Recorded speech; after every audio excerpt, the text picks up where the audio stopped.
Hello दोस्तों, कैसे हो आप लोग। एक बार फिर आपका रॉयल क्लासेज मेरठ में स्वागत है। और आज हम पढ़ेंगे शेरशाह सूरी। देखिए, शेरशाह सूरी से बहुत ज़्यादा ज़बरदस्त होकर क्वेश्चन पूछे जाते हैं। तो शेरशाह सूरी के बारे में जानते हैं, उसने कौन कौन से काम कराए जहां से एग्जाम में क्वेश्चन आते हैं। ठीक है ना। तो सबसे पहले मुगल काल के अंदर क्या है, एक शेरशाह सूरी का साम्राज्य आ जाता है और 15 साल तक क्या है, इसके द्वारा और इसके वंशजों के द्वारा क्या है, राज किया जाता है। और 15 साल के लिए मुगल काल को क्या है, भारत से स्थापित कर देता है।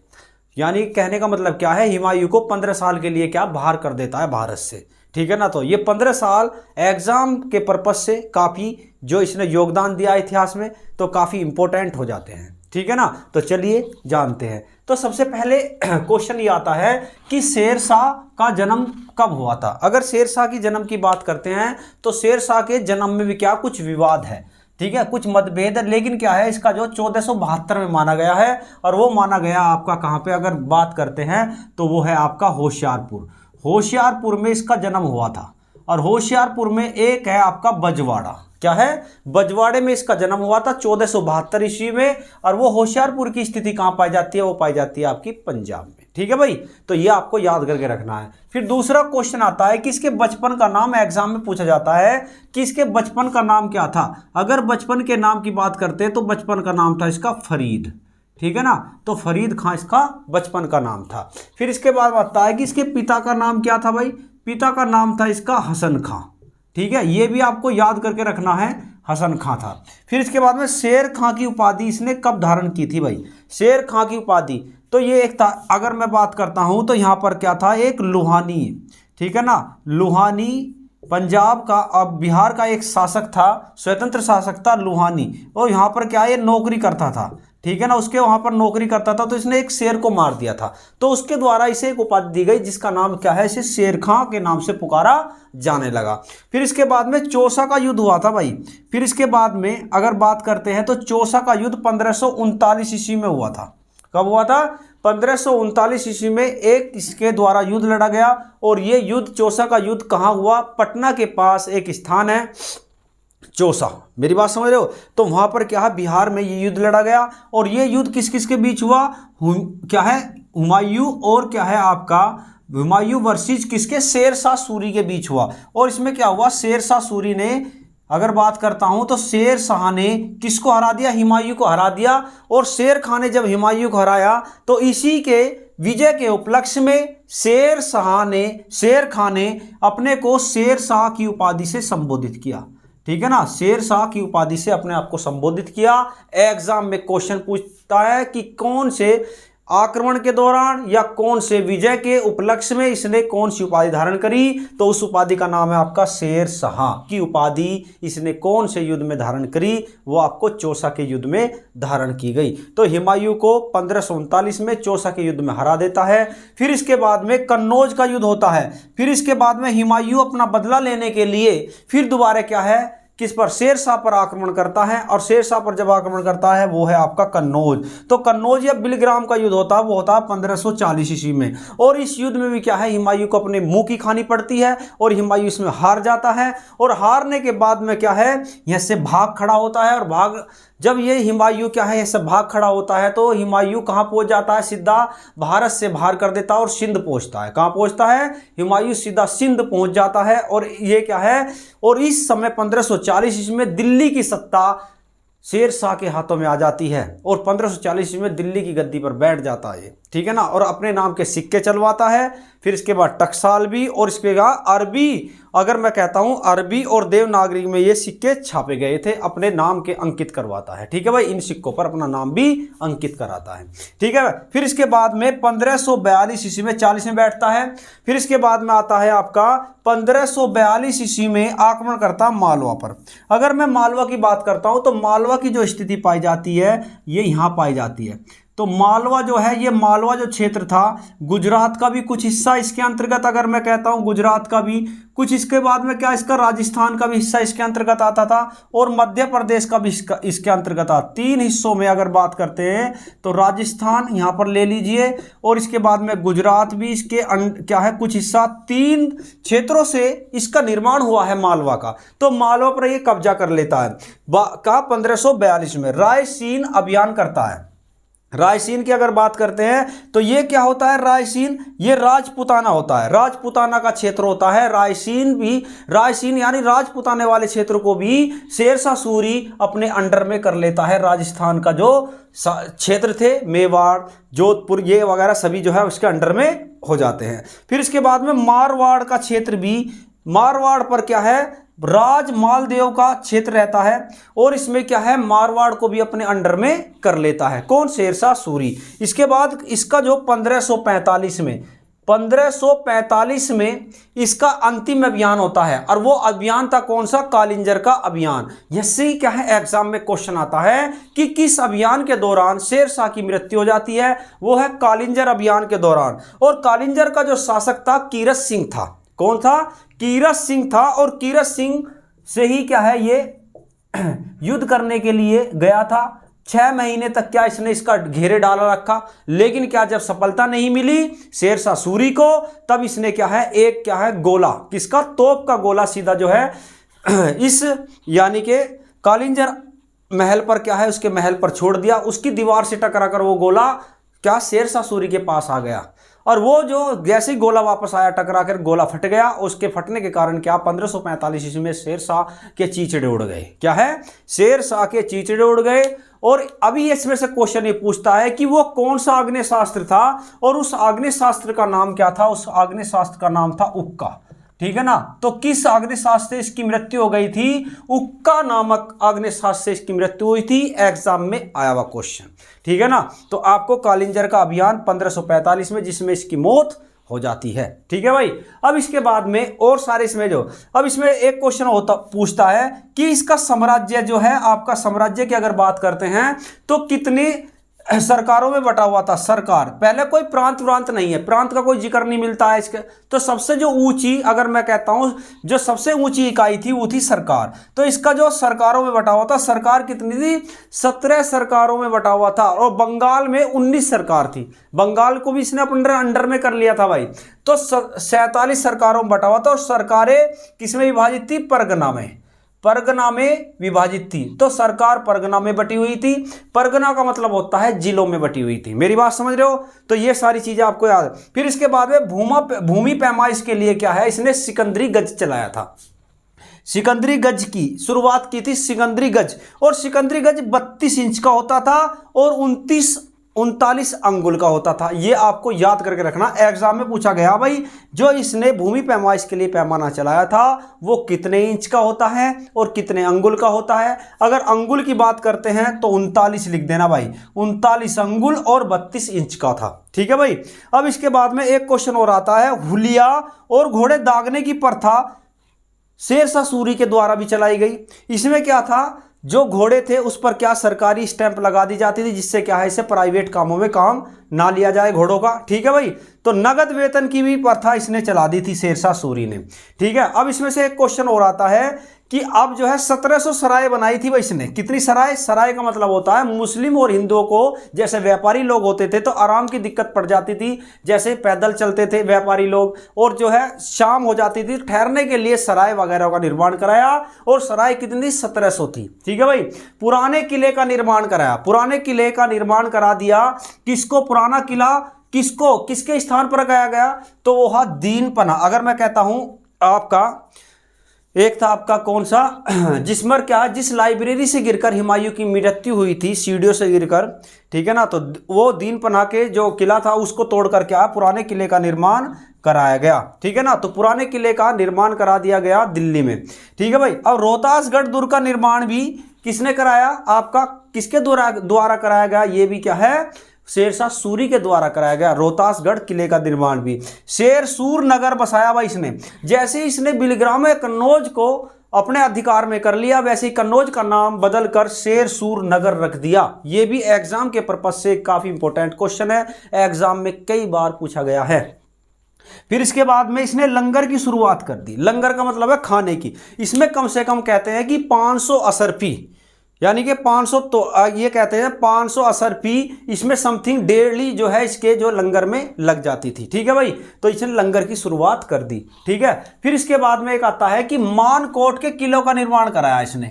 मानकोट के किले, ये भी एग्जाम में आते हैं कि मानकोट के किले का निर्माण किसके द्वारा कराया गया और वो कौन कौन से थे। अगर मैं कहता हूं जैसे रशीदगढ़ का किला, एक इसमें आ जाता है रशीदगढ़ किला, एक आपका आ जाता है इसमें फिरोजगढ़ किला, फिरोजगढ़ किला, रशीदगढ़, फिरोजगढ़, इस्लामगढ़, इस्लामगढ़ किला, इस्लामगढ़ किला। तो ये जितने भी गढ़ थे ये सारे के सारे मानकोट में पाए जाते हैं, इसलिए इन्हें मानकोट के किले कहा जाता है। ठीक है भाई, अब इसके बाद में एक क्वेश्चन और आता है कि इसे पूर्वगामी, अकबर का पूर्वगामी या अग्रगामी किसे कहा जाता है। एक क्वेश्चन एग्जाम में पूछा जाता है कि अकबर का अग्रगामी या पूर्वगामी किसे कहा जाता है। पहला जो इसका अनुसरण करता हो, अकबर ने अनुसरण किया हो, तो उसे शेरशाह सूरी को क्या अकबर का पूर्वगामी या अग्रगामी भी कहा जाता है। एग्जाम एक हो जाता। फिर इसके बाद में इसने कौन कौन से दीवान वजारत, ये किससे संबंधित था, इसका था वित्त विभाग, ये वित्त विभाग से राज्य से संबंधित।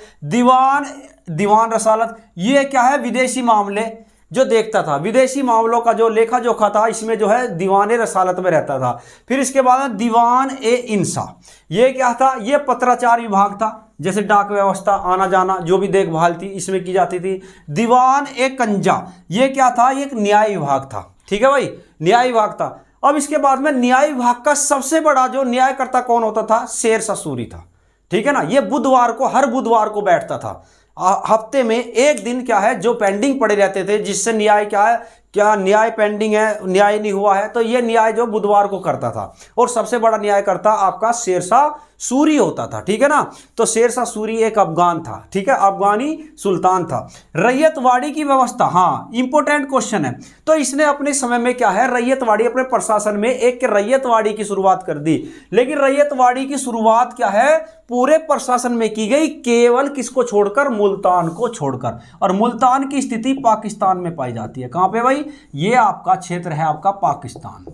ठीक है ना, तो ये पाकिस्तान में मुल्तान की स्थिति पाई जाती। मुल्तान में जो कर है 1/4 लिया जाता था, जबकि पूरे प्रशासन में ये कर की मात्रा जो थी 1/3 थी। ठीक है ना, और पूरे प्रशासन में जहां तक इसका जो शासन फैला हुआ था उसमें क्या है, रैयतवाड़ी व्यवस्था की शुरुआत की गई। और रैयतवाड़ी में क्या होते थे, जो जमींदार थे सीधे जो है किसानों से, जो किसान थे सीधा किससे जुड़े हुए थे, जो है इसमें कोई बिचौलिया नहीं होता था।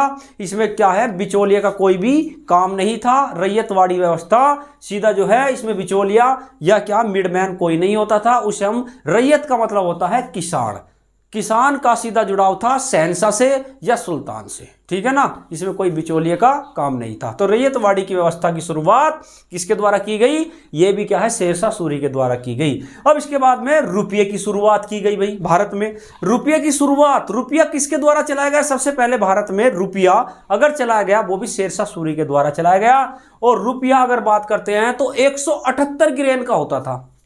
रुपया 178 ग्रेन का था, शुद्ध चांदी का सिक्का होता था वो। ठीक है भाई, फिर इसके बाद में दूसरा जो चलाया गया 167 ग्रेन का सोने का चलाया गया, सोने का सिक्का चलाया गया, जिसे असरपी कहा जाता था। ये भी एग्जाम में के पर्पज से काफी, लेकिन एग्जाम के पर्पज से तीनों ही है। 380 ग्रेन का जो है तांबे का सिक्का चलाया गया, जिसे दाम कहा गया। क्या कहा गया, दाम कहा गया। दाम जो होता था तांबे का होता था, असरपी होती सोने की होती थी, और रुपया होता था चांदी का होता था। ठीक है ना, तो तीनों को आपको याद करके रखना है। फिर इसके बाद में एक क्वेश्चन आता है कि ये पटना की स्थापना कर दी भाई इसने। पटना बिहार की राजधानी आज, लेकिन पटना पहले किस नाम से जानी जाती थी, पाटलिपुत्र के नाम से। तो पाटलिपुत्र का नाम पटना किसने रखा, शेरशाह सूरी ने रखा। कब रखा, 1541 में। ठीक है भाई, ये एग्जाम में क्वेश्चन पूछा गया है, एग्जाम के पर्पज से बहुत ज्यादा इंपॉर्टेंट है, एग्जाम में कई बार क्वेश्चन आया हुआ है। ठीक है भाई, तो ये भी आपको याद करके रखना है। फिर इसके बाद में इसने पट्टा प्रथा चलाई। क्या चलाई, पट्टा प्रथा। जैसे कि मायावती ने जो पट्टे काटे थे कुछ गरीबों के लिए, ठीक है ना, तो जमींदारी व्यवस्था को खत्म करने के लिए क्या है, और इसको क्या है, भ्रष्टाचार को कम करने के लिए पट्टा प्रथा। और पट्टा प्रथा को क्या है, क्या कहा गया, इकरारनामा। याद करके रखना, इकरारनामा या कबूलियत कहा गया। क्या कहा गया, कबूलियत कहा गया। ये भी एग्जाम में पूछा गया है। ठीक है, फिर इसके बाद में क्या, इसने डाक व्यवस्था को सुदृढ़ बनाया। बहुत अच्छी डाक व्यवस्था को सुदृढ़ बनाने का भी काम किया। किसने? आपके शेरशाह सूरी ने। ठीक है भाई, तो इसके बाद एक और है आगे जो मैं इसमें बताने वाला हूं आपको। तो इसके द्वारा क्या है, 4 सड़कों का भी निर्माण कराया गया। और 4 सड़कें वे कौन कौन सी थी उसके बारे में अभी जानते हैं। तो देखिए 4 सड़कों की अगर मैं बात करता हूं तो 4 सड़कें वे कहां से कहां तक चली या कहां से कहां तक बनाई गई, उन सड़कों के बारे में अभी देखते हैं। ठीक है भाई, तो देखिए पहली सड़क की अगर बात करते हैं तो वो सड़क कौन सी थी?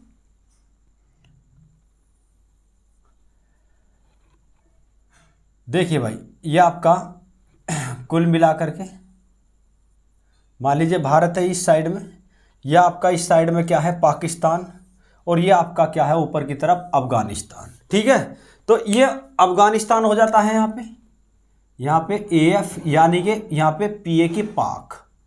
ठीक है, पाकिस्तान। इससे साइड में क्या है, यहाँ बांग्लादेश है। ये आपका बांग्लादेश के सोनार गांव तक क्या है, ऐसे चलती है आपकी एक सड़क है। और इस सड़क का अगर कहते हैं, ये इसे बोलते हैं GT रोड या ग्रांड ट्रक रोड। ठीक है ना, और ये सीधा जो है आपके चल करके क्या पेशावर तक चली जाती है। ठीक है भाई, तो पाकिस्तान में एंट्री कर जाती है। इसे सड़क ए आजम कहा जाता है। क्या कहा जाता है? सड़क ए आजम। इसे सड़क ए आजम कहा गया। सड़क ए आजम नाम यानी कि प्रधान सड़क। सड़क ए आजम का मतलब होता है प्रधान सड़क। ठीक भाई, और इसे मौर्य वंश में भी थी। है मौर्य वंश में इसे क्या किस नाम से जाना गया? अगर मौर्य वंश की बात करते हैं तो मौर्य वंश में इसे किस नाम से जाना गया? मौर्य वंश की अगर बात की जाए तो मौर्य वंश में इसे किस नाम से जाना गया? इसे कहा गया मौर्य वंश में, अगर मौर्य वंश की बात की जाए तो मौर्य वंश में